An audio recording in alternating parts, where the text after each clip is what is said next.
So many of you have asked me for a 100% rye sourdough bread. Well, actually maybe not 100%, but many of you have also been in Germany where rye breads are very common, and you will find all sorts of ratios, some rye, maybe 50% rye, maybe all rye. So with this recipe, what I want to show you is a few things. First, I want to show you that you can bake a 100% rye bread.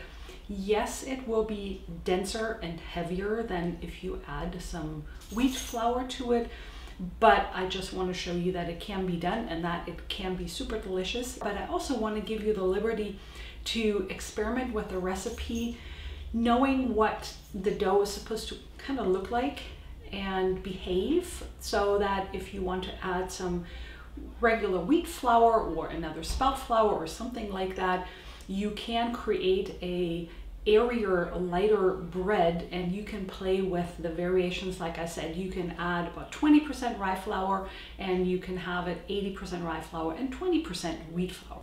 The other thing I want to show you is that we live in an old house that tends to be cool, and as you will see in the recipe, my starter didn't get an ideal start because it was too cool overnight in the house. And also, like I said, for letting the bread dough rise, I'm gonna have to make some modifications to get it to where I want it, but that's what I want to show you.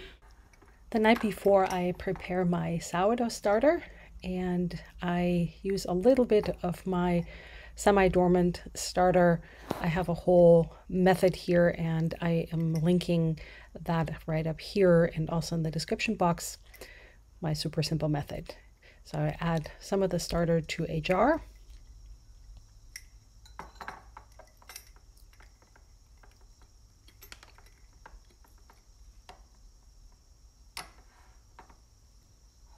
I'm adding some filtered water to it, and as you can see, I'm just eyeballing the ingredients. I'm stirring it a little bit because it's very dry,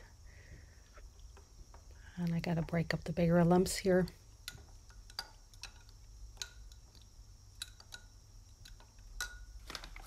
And then I'm adding spelt flour. If you want this to be a 100% rye bread, you can make a rye flour starter. However, this is what I had on hand, and I don't know, I just used the spelt flour, but you can use any flour you want.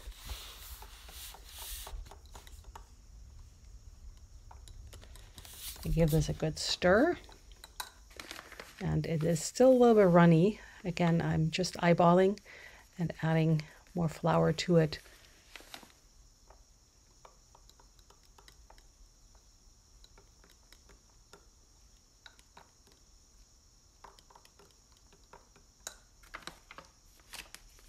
A little bit more just to make it a thick pancake batter-like consistency.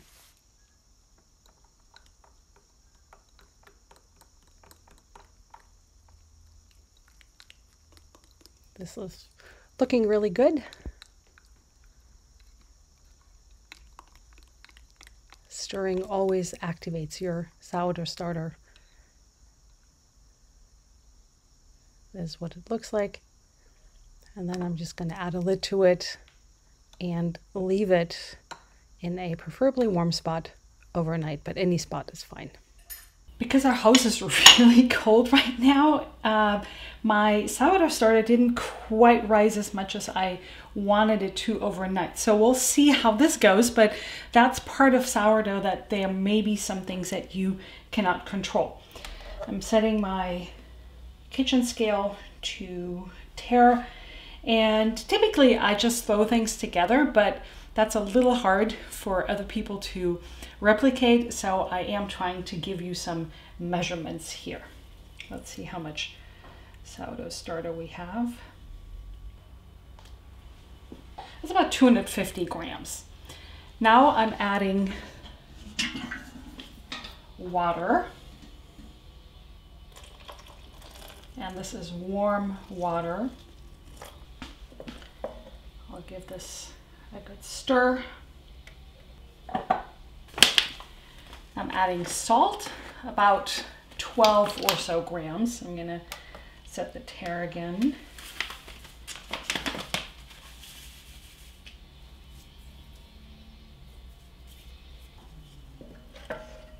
And again, I'm giving it a good stir. I like salt in sourdough recipes for two reasons. First of all, it controls the acidity of the final bread, but it also keeps your bread longer. And now I'm adding my flour.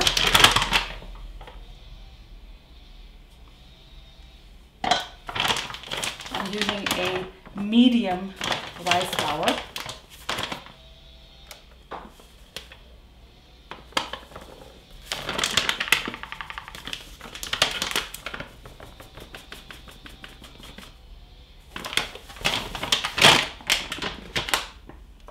And some caraway. That's the typical combination for rye breads. If you don't like caraway, you can always leave that out.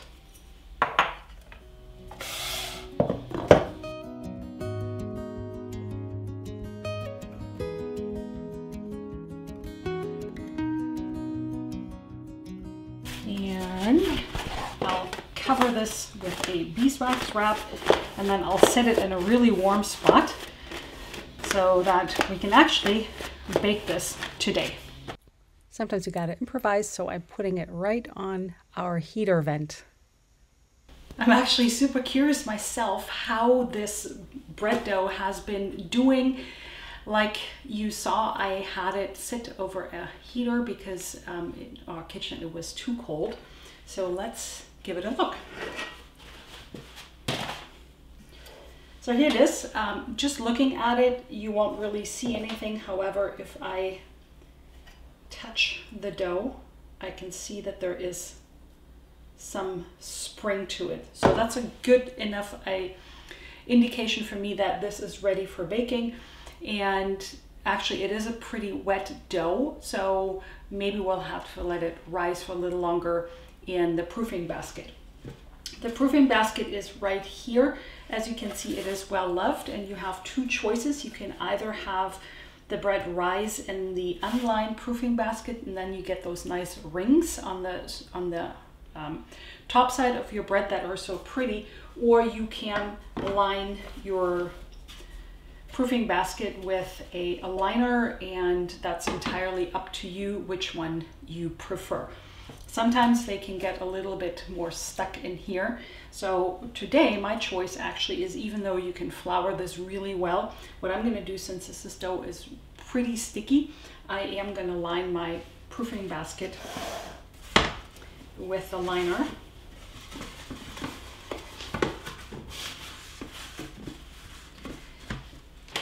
However, we still need to flour the proofing basket so that we get the nice looking crust of the bread, but also so that we can get it out of the proofing basket later.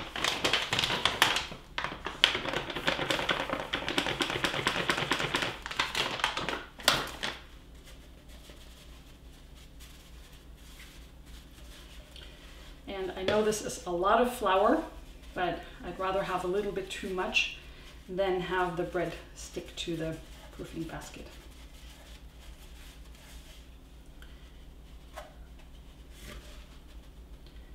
So now I'm gonna leave just a little bit here on the counter.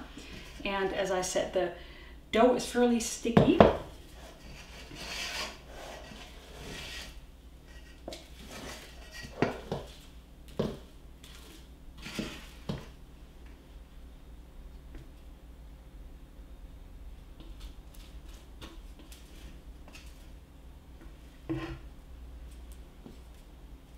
See if I can get everything out.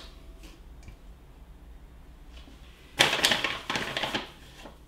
I'll flour my hands and see if I can do just a little bit like this.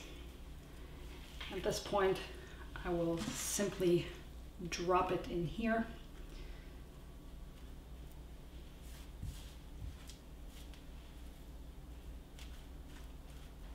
Here's the bread dough. It looks very not even, but that's perfectly fine. And I will take a beeswax wrap. Actually, I have a smaller one that might work better for this. Here's my smaller beeswax wrap. So again, we'll let this sit in a warm spot. I'll probably bring it back to where my heater is, and then all I'm looking for is that the bread gets some rise, but 50% is okay. So I'll be checking up on this. And like I said, it's a cool house, but I want to show you that even though I don't have exact measurements like you need to let it rise for 2 hours, because it depends on the temperature, it depends on the humidity of your dough, it depends on so many variables. And I want to show you that with just a little bit of feel for the dough, you can bake a bread like this. I think that my dough has just risen enough. You can see it's sticking a little bit to the parchment, to the beeswax wrap. And I said parchment because I wanted to show you that I cut out a piece of parchment paper. And this is always the interesting moment. Will it come out? So I will actually do this on a plate.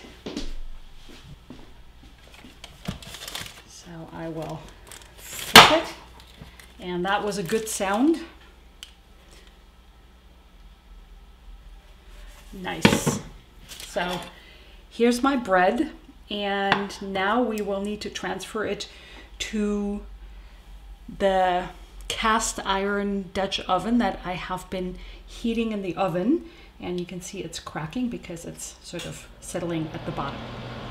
To bake the bread, I'm preheating my cast iron Dutch oven in the oven, and I am actually using the lid to bake my bread because it's a little bit easier to manage, and I'm dropping my rye dough into the lid, and you can see how it cracks, but that also helps the rise a little bit. And then I put the bottom that I'm using as a lid on top very carefully because it's pretty hot. I'm going to bake it in the oven.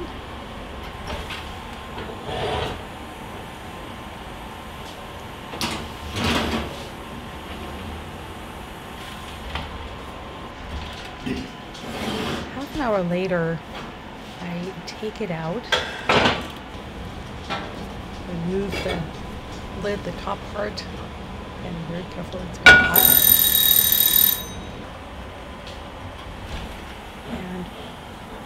And put it back into the oven for another 20 minutes or so. And once it's fully baked, I carefully remove it from the very, very hot Dutch oven. It's actually the lid that I used as a bottom, and transfer it to a cooling rack and let it sit there to cool, removing the parchment paper so there is no water buildup. Here's your bread. I actually recommend waiting 24 hours before you cut your bread, but here it is, and I will cut it because this is always my favorite moment.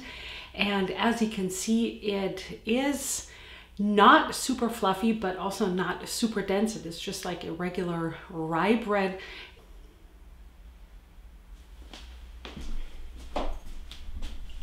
And the best way to try it, in my opinion, is always with some butter and just a sprinkling of salt.